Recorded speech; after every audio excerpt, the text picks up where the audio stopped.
د خوست اطلاعات او کلتور ریاست هغه څلور تنه ځوانان وستایل چې په بېلابېلو برخو کې نوښتونه کړي دي. په دې نوښتونو کې یو هم پیک اپ ډوله موټر دی چې د 15 میاشتو په موده کې د نورویز خان په نوم تن له لوري جوړ شوی چې څه د پاسه 200,000 افغانۍ لګښت پرې راغلی دی. د امارت په راتلو سره نو ډېر افغانان ورونه د خپل ذهني قوت ارژندای شو. ډېر افغانان ورونو نو خشول وارڅوک په هغې جملې نه یو زه وم چې ما داسې یو فکر مو وکړو چې د امارت ښکلا ته څه رقم ته سړی شی وکړي. نو چې فکر مو وکړم چې دغه دوه ټکي زه په شي ولیکم چې افتخار امارت. نو سوچ فکر مې دا و بس اخر کې مو وویل چې دا د موټر په دروازو ښه لیکلی کېږي. په یوه دروازه نه لیکم چې افتخار، په بله نه لیکم چې امارت. نو دغه کور مې چې شروع کړی دی په موټر نه په ګوښې زور مې دا کور کړی دی ځکه چاته مې تکلیف نه ورکولو.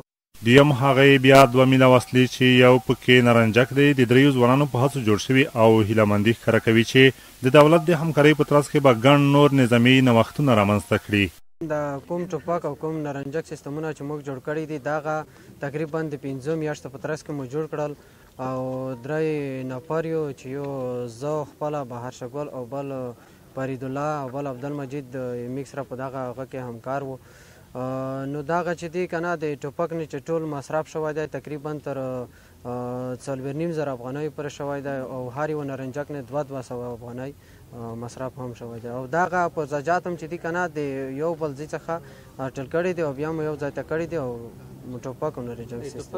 بلخوا د خوست اطلاعات او کلتور ریاست چې د ذکر شویو ځوانانو د ستاینې په موخه یې غونډه نیولې وه یاد نوښتونه یې وستایل خو په ورته وخت کې پر امارت غږ کوي چې د ابتکاري ځوانانو په هره برخه کې لاسنیوی وکړي.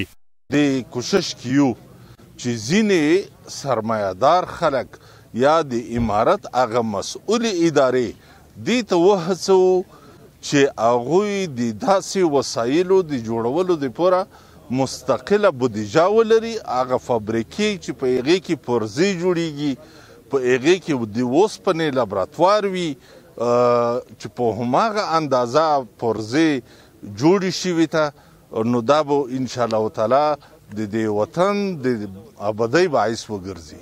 خوست کې یاد نوښتونه داسې مهال رامنځته کېږي چې تازه په کابل کې د محمد رضا احمدي په نوم افغاني انجینر د انټاپ له لوري د ماده 9 په نوم سپورټي موټر جوړ چې په نړیواله کچه یې هرکلی شوی و.